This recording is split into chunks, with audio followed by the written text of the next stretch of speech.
Hello, welcome, and thank you for checking out this episode of Philosophy versus Work, the podcast that examines the ethics of the work ethic and other philosophical and socio-political questions regarding work, life, and death. I am Michael Murray, and I'll be your guide on this philosophical journey. Episode 16, Capitalist Realism, Discipline and Control. Hey, so first off, quick correction, or I guess update rather, from the last episode. As votes are still being counted, it looks like Trump's lead has dropped. I mean, he still won, there's no getting past that, but his standing in the national popular vote has dropped below 50% and is expected to continue dropping, as most of the outstanding vote is from deep blue California and from deep blue counties, which, based on reporting, at the time I'm writing this, leaves some 941,000 votes, 6%, outstanding. So Trump could still win the popular vote, but by just over 1% and by less than 50% nationally. In other words, mandate my ass. If you and your friends are arguing over whether to get pizza or tacos, and the room is split but pizza wins by coin toss, there's no mandate for pizza. So, if you care about those relationships, maybe you don't spend the evening gloating about getting pizza. All right, back to the task at hand. Mark Fisher's Capitalist Realism, Is There No Alternaitve? As we mentioned in the Halloween episode, Fisher considers capitalist realism to essentially be the postmodern condition, the state of being in the world that is shaping our culture, politics, and economics. Or that it's because of capitalist realism that we, as a society, lack the political imagination to come up with something other than capitalism. I want to unpack some of the details in the book, the notes I previously made in the margins, and some new ones that I added having recently reread it, and some parallels that I had noticed between what Fisher had written back in 2009 regarding figures like Margaret Thatcher that aligned with Trump's rhetoric back in 2016, and I expect will only be tripled down on the coming months, if not years. And we're also going to dip our toes a little into Deleuze and Foucault. So, first up, why Fisher refers to our social state as capitalist realism, as opposed to postmodernism, and Margaret Thatcher, since it's from one of her quotes that Fisher gets the subtitle of the book. Fisher notes, quote, "Ultimately, there are three reasons that I prefer the term capitalist realism to postmodernism. In the 1980s, when Jameson first advanced his thesis about postmodernism, that it is the cultural system of the late, i.e. post-Fordist, globalized, financialized, capitalist society, there were still, in name at least, political alternatives to capitalism. What we are dealing with now, however, is a deeper, far more pervasive sense of exhaustion, of cultural and political sterility. In the 80s, really existing socialism still persisted, albeit in its final phase of collapse." End quote. Interestingly, rather than pointing to the fall of the Soviet Union, Fisher identifies the British miners' strike of 84-85, the defeat of the miners and the closure of the mining pits, as not economically realistic, as the moment capitalist realism ascended, and the possibility of a politically ascendant working class became a, quote, doomed proletarian romance. The miners' strike came in response to Thatcher's decision to close some 20 pits the government claimed were unprofitable. Keep in mind, this was a time where the mines were nationalized. The government operated the mines in order to provide coal and other resources to keep the UK running. The purpose of the mines wasn't profit. It was to keep people warm at night, the lights on, their businesses running. Thatcher's decision to shut these 20 mines and sell the rest off to private companies prompted some 20,000 job losses. a little short-term pain to do what she perceived best for the country, but resulted in the near collapse of mining communities in England, Wales, and Scotland that never recovered. And as of a write-up earlier this year, the 40th anniversary, by the BBC, resulted in some 5.7 million people that to this day live in poverty, deprivation, and poor health. The closures and ensuing strikes were expected to be damaging to the populace. Prior strikes had resulted in massive blackouts and power stations lacking fuel. But Thatcher, expecting this, had previously stockpiled resources. So when the strikes came, the British people, by and large, weren't affected in the short term and could be swayed that it was the miners and not the conservative or capitalist policies that were to blame. Regarding her many attacks on the British social security system and national policies that had previously protected and supported the working and middle class, Thatcher defended her actions in that the welfare state harmed the middle class, driving a wedge between the middle and working classes, lowering taxes for the wealthy and eliminating services for the poor. Sound familiar? Her rhetoric, however, is what Fisher identifies as specifically capitalist realism. He notes, quote, "The 80s were the period when capitalist realism was fought for and established, when Margaret Thatcher's doctrine that there is no alternative, as succinct a slogan of capitalist realism as you could hope for, became a self-fulfilling prophecy." Likewise, here in the U.S., Ronald Reagan's rhetoric of the time also certainly fits this bill. Though where Thatcher's primary opponent was the British Labour Party and Social Security, Reagan's rhetoric typically takes the form of capitalist realism as anti-Soviet, anti-communist, and anti-socialist. That to be anything other than a committed capitalist is to be anti-American. Trump, though, is a strange parallel. Despite also frequently using "there's no alternative" rhetoric, in that, as opposed to Thatcher and Reagan, who define their economic positions as only capitalism can save us, painting anything other than trickle-down pro-business capitalism as evil, Trump takes the stance more common in authoritarian and totalitarian states, where anything other than Trump is evil, and only he can save us. Fond of frequently saying, "You have no choice. There is no choice." Who knows?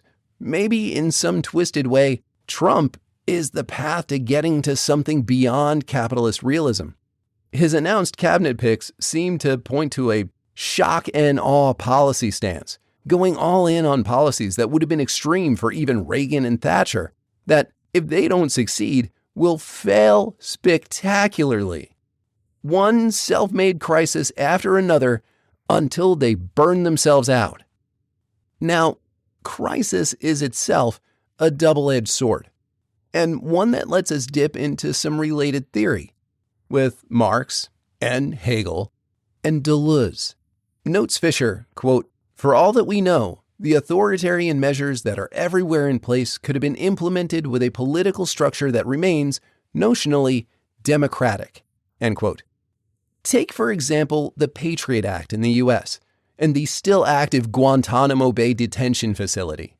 The French ban on facial coverings, not including hijab, since it doesn't technically cover the face, recently mirrored here in North Carolina, though that was ostensibly to criminalize criminals trying to conceal their faces while committing a crime, but conveniently followed college campus protests over Israel's seizure of Gaza, and doesn't require a crime to be taking place, and would have originally also banned masks worn for medical reasons.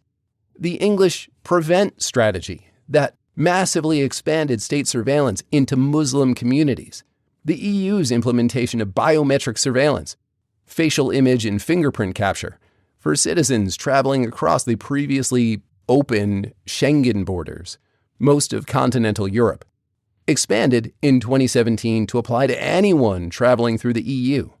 And eventually, we need to talk about scopophilia, the obsession with seeing what people are doing in terms of state surveillance, whether you're talking about harvesting data or privileging notoriously and fundamentally flawed eyewitness testimony as trial evidence.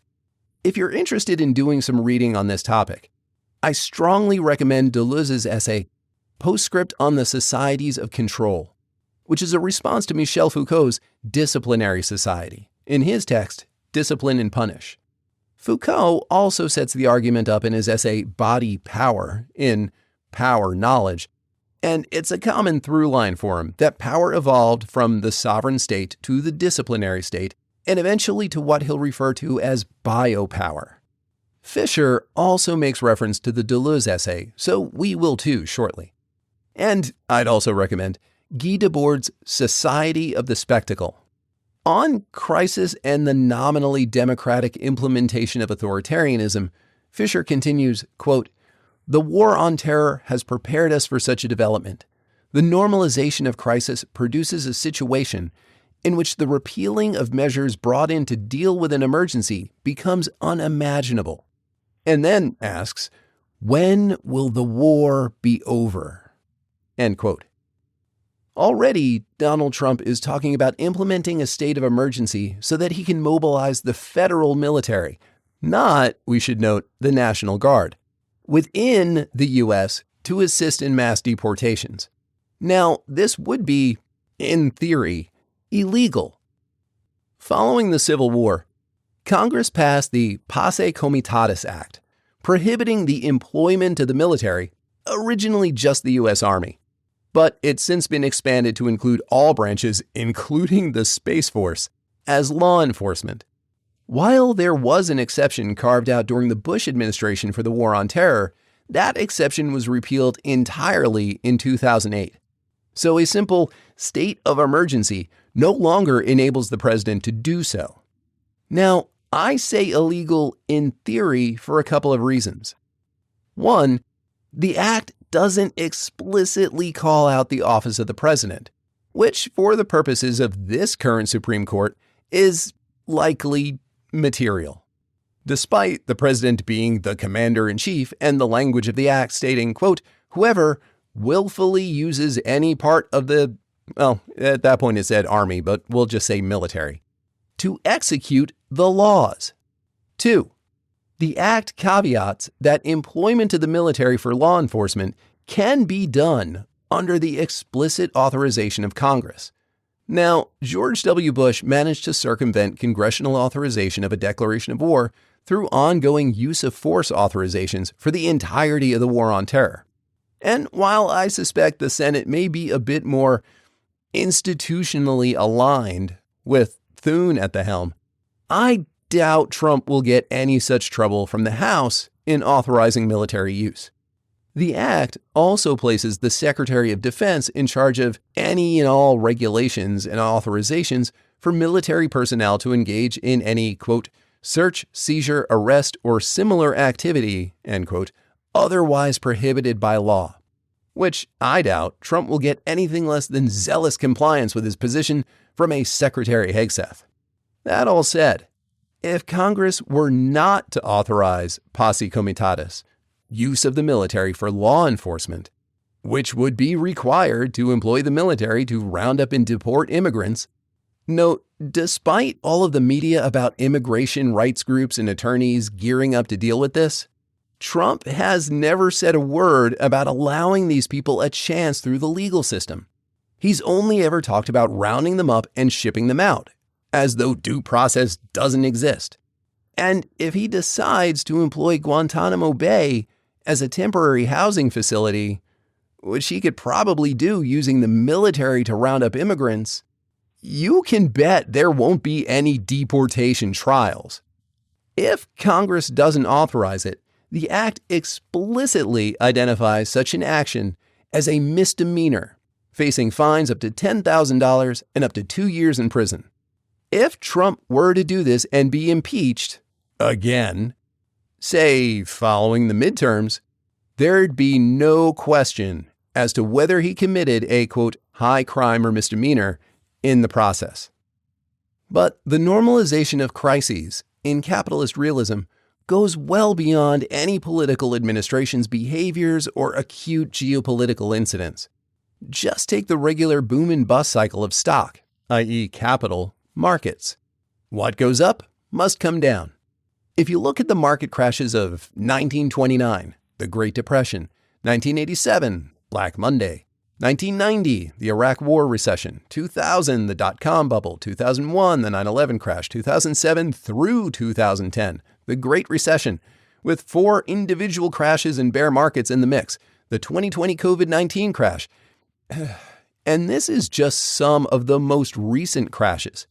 Since 1792, when the New York Stock Exchange was founded in response to a financial panic, there have been 26 crashes. The longest period without a crash having been 27 years, from 1792 to 1819. The next longest, and the last double-digit year period, was 1987, after 25 years without a crash. Since then, the longest crashless run ended in 1997 after only 7 years, and then 2007 after only 5 years. It's been 4 years now, and pushing 5. And there are a lot of economic indicators: current duration and degree of growth, lowering interest rates, low inflation, sustained and depressed consumer confidence, massive income inequality unparalleled since the 1920s, the inverted yield curve, when interest rates on long-term bonds is lower than short-term bonds, the appearance of another cryptocurrency bubble, only getting worse the closer Trump gets to the likes of Elon Musk and Howard Lutnick, not to mention the likelihood of a new Trump crypto coin entering that market. Yeah, a lot of indicators that not just another downturn or bear market, but another full-on crash is basically imminent, probably sometime around March. Side note, I'd add to the economic data the increased odds of a crash and/or recession by virtue of having a Republican president. Despite the fact that the president really has very little to do with the country's economic state.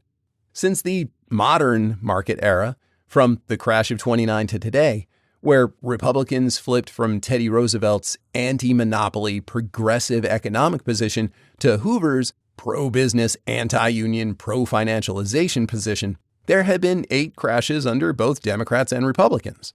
Though Republicans lead on the most under one president, George W. Bush, with 4 crashes, the 2 longest eras without a crash were spearheaded by progressive Democratic policies.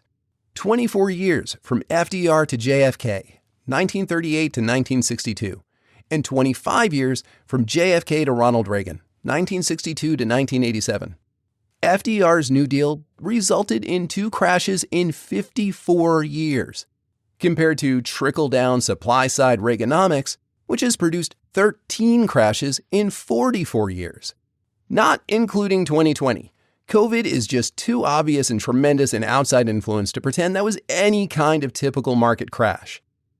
But the upside for Trump and for trickle-down economics is that the frequency and regularity of market crashes inures the public to the crises that ensue. To the point, the crash is no longer a crisis. It's just the cost of doing business. A regular event that's to be expected. Much like the latter days of the pandemic, when pressure was mounting to end the state of emergency solely on the grounds that emergencies must be acute and cannot last as long as the pandemic was lasting. Presuming a crash occurs within the next 2 years, which appears to be highly likely, Trump can easily pivot that this is just normal market behavior and has nothing to do with his policies, which may actually be right. But I suspect his policies will expedite and exacerbate it. Likewise, I suspect he'll just try to blame it on someone else, likely immigrants, liberals, wokeism, and the LGBTQ community. Even if he does have the reasonably honest cover that it's just market forces at work. While on the topic, one more thing to be on the lookout for is Trump's relationship with Elon Musk. Because, man, Tesla is a market disaster waiting to happen. For those that don't follow market details, one way to track whether or not a stock is worth it is the PB ratio, the ratio of the price of a company's stock compared to the company's reported book value per stock, i.e., what the company's stock is worth divided by what the company's assets are worth if the company had to be liquidated right now. A PBV, or price book value, of 1, or PB ratio of 1 to 1, is an accurately valued company. Anything below 1 is undervalued, a good buy, and above 1 is overvalued. Stay away, or at least wait for a correction. According to Stern.nyu, as of January 2024, the PBV of the U.S. automotive industry, autos and trucks, is 4.6, a bit overvalued. A bit, especially compared to computers and peripherals, being impacted by AI investment and not a whole lot of profit, as yet anyway, of 30.98. So Tesla, compared to the big two, Toyota and GM, is, let's be honest, a meme stock. GM has more than double the assets and 1.36 times the revenue. Toyota has over 5 times the assets and over 3.5 times the revenue. Yet GM has a stock value, stock price multiplied by total outstanding shares, of about $61 billion. Toyota, $232 billion. But Tesla? Tesla is worth over $1 trillion. The market reality doesn't remotely justify its stock price. Toyota's last reported PBR is an even 1. According to macro trends, my math is more like 0.37, so I guess I'm missing something. They have $232 billion in stock value, $621 billion in assets, $64 billion in revenue, and a whopping $379 billion in liabilities. GM's PBR is an undervalued 0.74, which is more than I believe can be said about their cars and trucks. Having previously briefly worked for Toyota and having seen invoices and consumer data on sites like Edmunds, and the previously industry-only Black Book, like Kelley Blue Book, except on reported actual sales and revenue in the industry. The markup on American cars compared to Japanese is astonishing. Tesla, however, is massively overvalued at 12.95. The stock is worth almost 13 times what the company is actually worth. Tesla stock could go belly up and wipe out $1 trillion from the economy, almost 3% of US GDP. Now, this wouldn't take anything changing at all with Tesla's actual business. All it would take is a market correction on one stock, and a full-on recession could follow.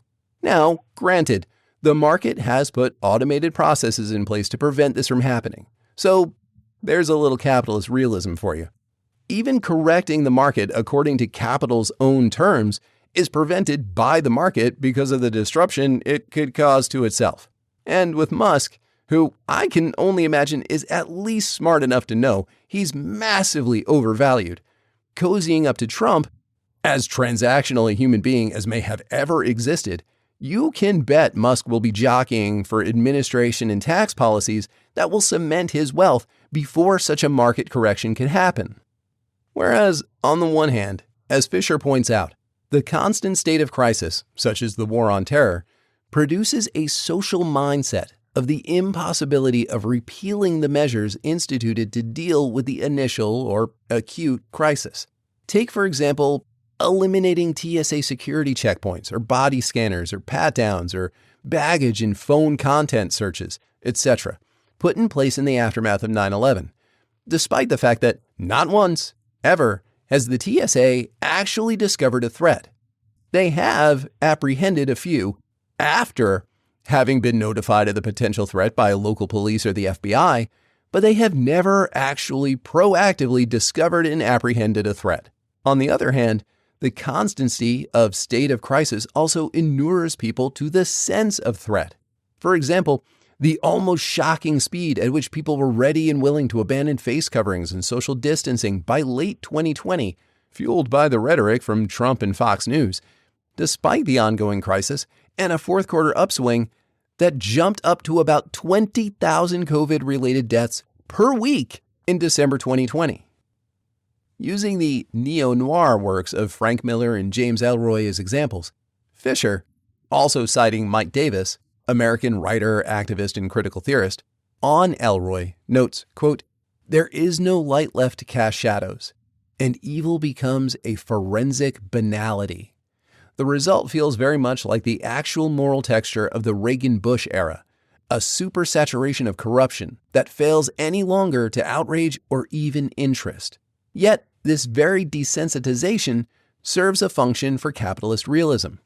Davis hypothesized that the role of L.A. Noir may have been to endorse the emergence of a homo Reaganus, end quote. Or, I would add, a homo Trumpus. At once, there is no limit to the never-ending parade of crises and scandals, and yet there is no disruption to our general sentiment as normal simply becomes everything being on fire. After Trump, Biden's efforts to return to a pre-Trump normalcy and, by all traditional metrics, blazingly successful economy, it felt like Biden just wasn't doing anything, despite all evidence to the contrary. This isn't, of course, Trump's doing, though, or at least not Trump's alone. The capitalist, realist, postmodern world we've lived in these past 45 years prepared us for such a development. Let's backtrack a little bit. Now, I mentioned earlier surveillance and scopophilia, and Gilles Deleuze's essay, Postscript on the Societies of Control.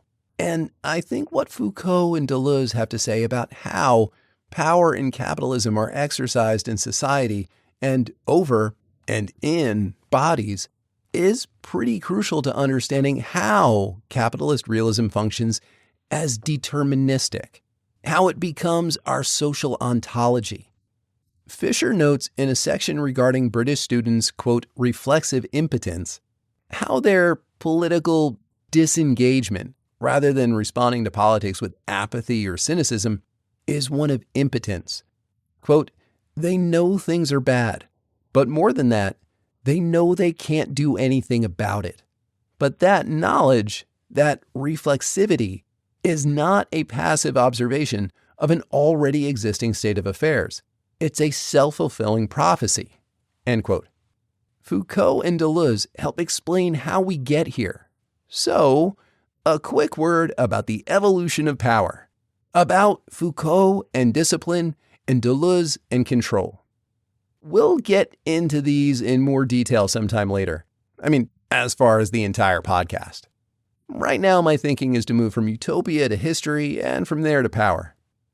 NarrativeEnvironments.github has a great but author unlisted primer on disciplinary and control societies in their course compendium. The author notes, quote, as outlined by Deleuze in Postscript on the Societies of Control, 1992, Foucault defined disciplinary societies as those which arose during the 18th and 19th centuries in Europe and reached their peak at the outset of the 20th. Such societies inaugurate and develop the organization of vast spaces of enclosure, in which the individual passes sequentially from one closed environment to another, each having its own laws. The first, narrative environment, is that of the family. From there, the individual passes on to the school, and after that, if a man at the time, to the barracks. The passage continues to the factory and, on occasion, the hospital, and possibly the prison. This last place being the preeminent instance of the enclosed narrative environment. For Foucault, the prison serves as the central analogical model. The ideal project of these environments of enclosure, as analyzed by Foucault, is particularly visible within the factory. It seeks to concentrate in place, to distribute in space, to order in time, and to compose a productive force within the dimension of space-time whose effect will be greater than the sum of its component forces. Foucault also recognized the transience of this model, as itself a successor to the societies of sovereignty. The goal and functions of societies of sovereignty were to tax rather than organize production, and to rule on death, imprisonment and execution, rather than to administer life, hospitals and healthcare, social security, schools, roads, etc.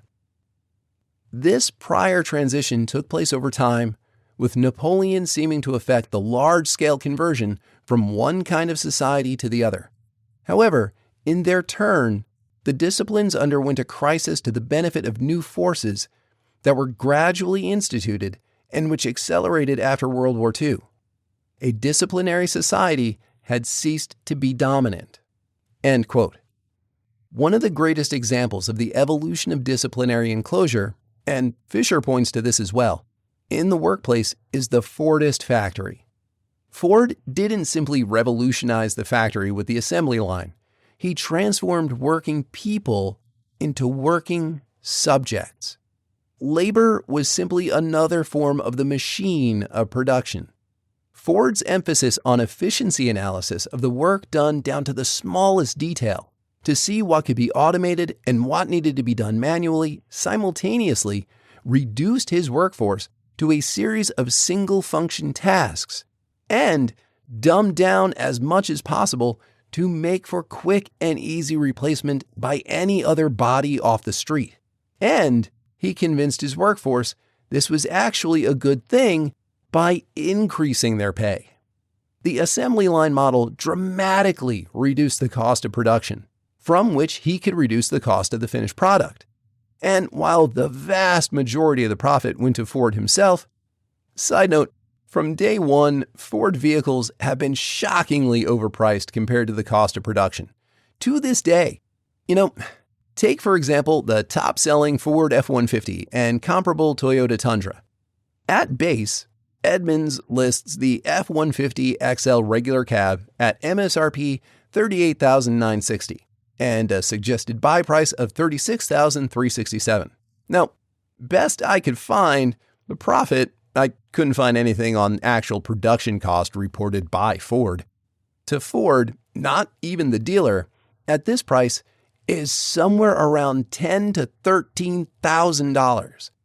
The website Ride Shopper lists the base F-150 average dealer price at $54,263 and a highest found price at an astonishing $79,000 for a truck that cost approximately $28,000 to build.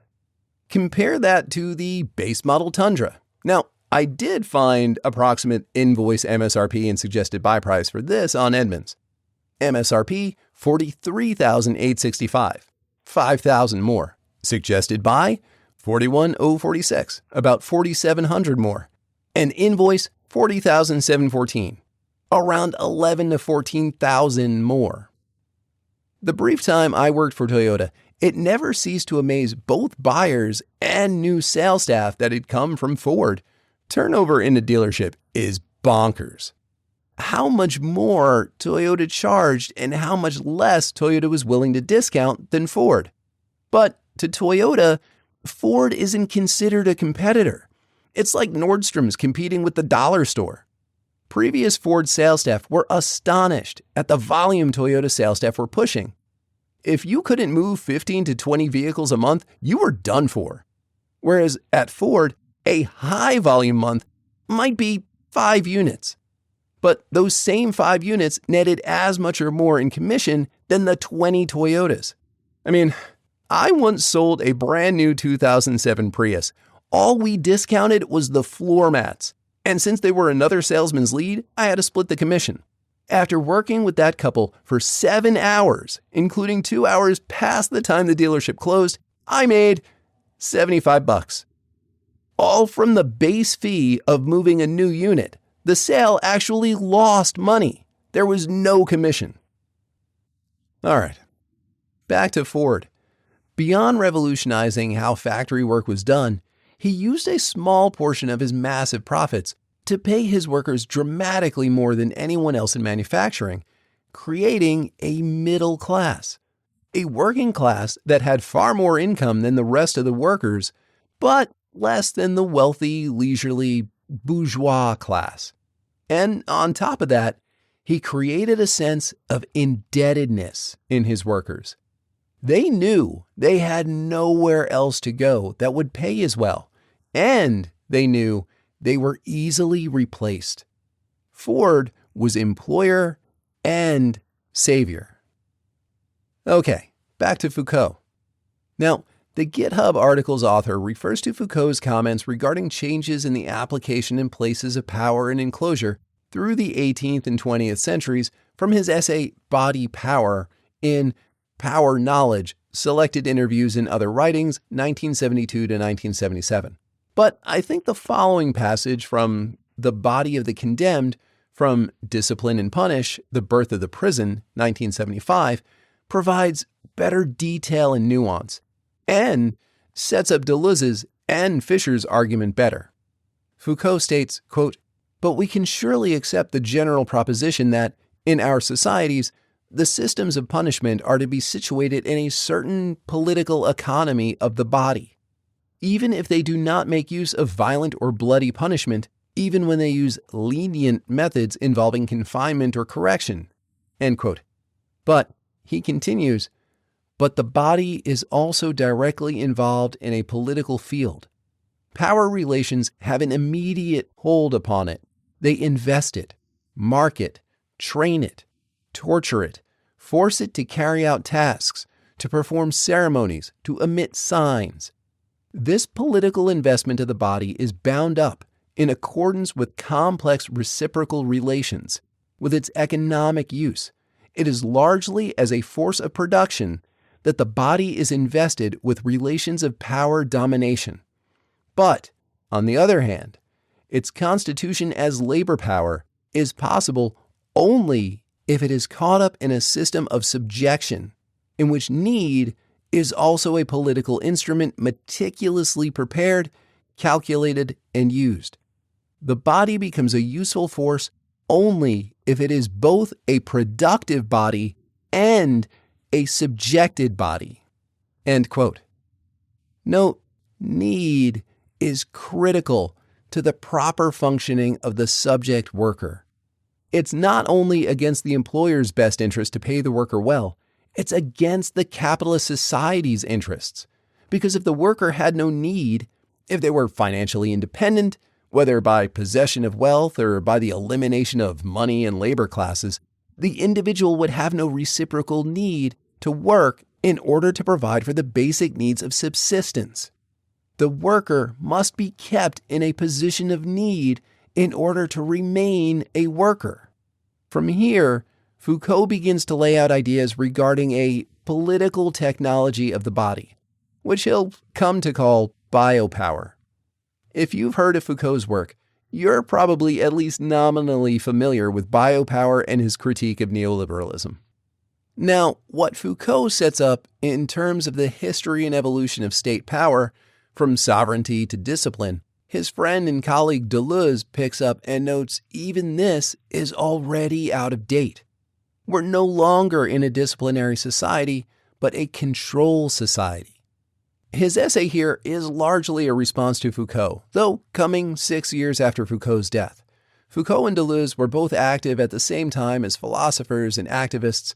Biographer Didier Eribon referred to Foucault as a, quote, militant intellectual, a term I absolutely love. Coming to the scene in France on the heels of Sartre and de Beauvoir, and died of AIDS at 57 in 1984. Though the cause of death wasn't officially confirmed for a few years. Deleuze states, and this brings us back to the issue of crises, which neither sovereignty nor discipline are sufficient to address, quote, "We are in a generalized crisis in relation to all the environments of enclosure. Prison, hospital, factory, school, family. The family is an interior in crisis like all other interiors, scholarly, professional, etc. The administrations in charge never cease announcing supposedly necessary reforms to reform schools, to reform industries, hospitals, the armed forces, prisons, but everyone knows that these institutions are finished, whatever the length of their expiration periods.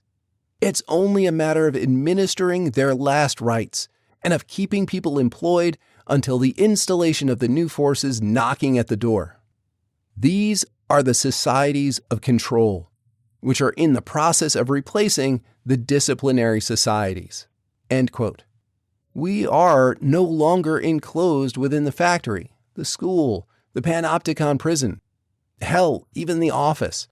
But rather, the panopticon has been turned outward through surveillance cameras and data mining, large-scale voluntary self-reporting, willingness to exchange personal information for a small discount on already massively and artificially inflated prices of goods and services. We, Foucault's productive and subjected bodies, are no longer enclosed by guards or walls or time clocks, but by passwords, access permissions, secretive and varying salaries. We hide behind gated communities rather than being locked within them. Deleuze continues regarding the logic of control societies, quote, "Enclosures are molds, distinct castings, but controls are a modulation, like a self-deforming cast that will continuously change from one moment to the other, or like a sieve whose mesh will transmute from point to point. This is obvious in the matter of salaries. The factory was a body that contained its internal forces at a level of equilibrium, the highest possible in terms of production, the lowest possible in terms of wages. But in a society of control, the corporation has replaced the factory, and the corporation is a spirit, a gas. Of course, the factory was already familiar with the system of bonuses, but the corporation works more deeply to impose a modulation of each salary in states of perpetual metastability that operate through challenges, contests, and highly comic group sessions. If the most idiotic television game shows are so successful, it's because they express the corporate situation with great precision. The factory constituted individuals as a single body, to the double advantage of the boss who surveyed each element within the mass and the unions who mobilized a mass resistance. But the corporation constantly presents the brashest rivalry as a healthy form of emulation, an excellent motivational force that opposes individuals against one another and runs through each, dividing each within. The modulating principle of salary according to merit has not failed to tempt national education itself. Indeed, just as the corporation replaces the factory, perpetual training tends to replace the school, and continuous control to replace the examination, which is the surest way of delivering the school over to the corporation. In the disciplinary societies, one was always starting again, from school to the barracks, from the barracks to the factory, while in the societies of control, one is never finished with anything. The corporation, the educational system, the armed services being metastable states, coexisting in one and the same modulation, like a universal system of deformation." End quote. Now, this brings up an important question that Deleuze doesn't answer in this fairly brief essay, but had certainly laid the groundwork for one in Thousand Plateaus and Anti-Oedipus, both subtitled Capitalism and Schizophrenia with Félix Guattari. And Foucault points to, across much of his work, the point of both discipline and control is to do what sovereignty cannot. Internalize the, for lack of a better word, master's power over the subject within the subject. The subject of discipline and control is a willing subject. And this, I think, is where religion can be highly informative. And that both Marx's religion is the opiate of the masses and Freud's religion is the infantile desire to be cared for are at once right and really short-sighted. And the perfect example of this is the Roman Empire under Constantine. The Roman Empire in 324 CE ran the entire perimeter of the Mediterranean Sea, from the border with Persia in the east to Hadrian's Wall in Caledonia, Scotland in the northwest, and the borders of modern Romania and Hungary in the northeast, and the northern coast of Africa, and all of modern Greece, Italy, France, and Spain. Policing this vast a territory, especially on the heels of expansionist and civil wars to unify the entire area, was a tremendously expensive undertaking in gold, food, manpower, and political stability. But Constantine had an ace up his sleeve: early Christianity. Rather than persecuting Christians, Constantine adopted Christianity as the state religion of Rome, allowing the church, at its own expense, to proselytize its beliefs, and more importantly, its rules of self-governance across the empire, letting the people police themselves for fear of eternal damnation is not only far more effective than military occupation, it is infinitesimally cheaper. Now, I think we've got enough theory and theorists being brought into this episode without tagging in another thinker, and we'll get to him later, but I think this is where Max Weber and his book, The Protestant Ethic and the Spirit of Capitalism, plays a huge role in understanding the internalization of subjection to disciplinary and control societies. Now, that's not to say, of course, that we fully abandon societies of sovereignty. Sovereignty is still a real force. The state still absolutely claims the right to rule on death. Hell, this seems pretty clear to be a core principle of the impending Trump administration as far as liberating police officers from any accountability for violence and murder.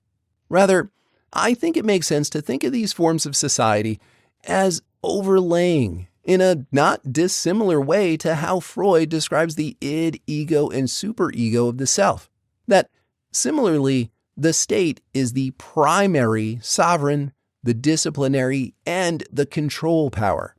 It's just that as power has evolved, it has also been diffused, distributed to multiple sites of power.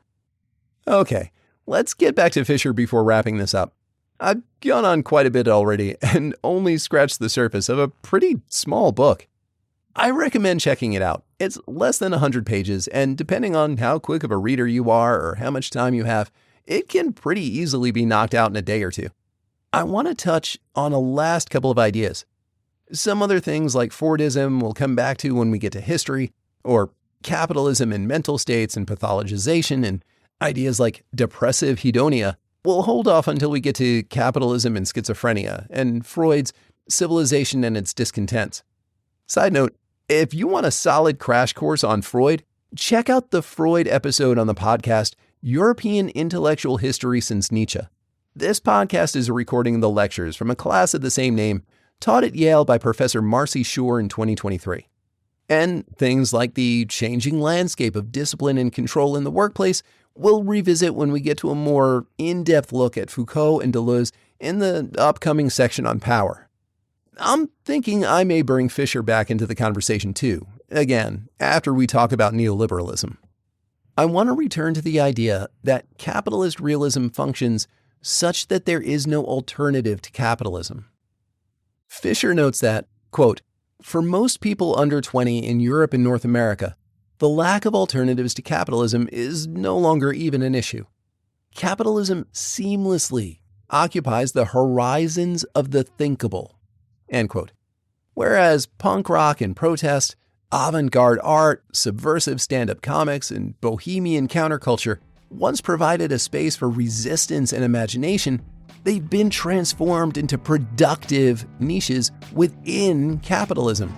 Quote, "What we are dealing with now," Fisher continues, "is not the incorporation of materials that previously seemed to possess subversive potentials, but instead their pre-corporation, the preemptive formatting and shaping of desires, aspirations, and hopes by capitalist culture." He goes on to lay out alternative rock and Kurt Cobain as failed sites of resistance. Quote, "Here, even success meant failure, since to succeed would only mean that you were the new meat upon which the system could feed," end quote. Okay, I believe that's all we have time for today, but we're not done with Fisher. I'm updating my schedule a little, and we're going to do one more episode on this. We still need to get to market Stalinism and the Marxist super nanny. But I don't expect the next episode to be super long. But hey, we'll see how things go. I think that will make for a good pivot point back to utopian thinking, as Fisher's conclusion pivots to something a little more hopeful. And man, do we need a little of that right now. All right, till next time. If you enjoyed this episode of Philosophy versus Work, well, you know the shtick. Please like, subscribe, follow, leave a review, It really does help to grow the show.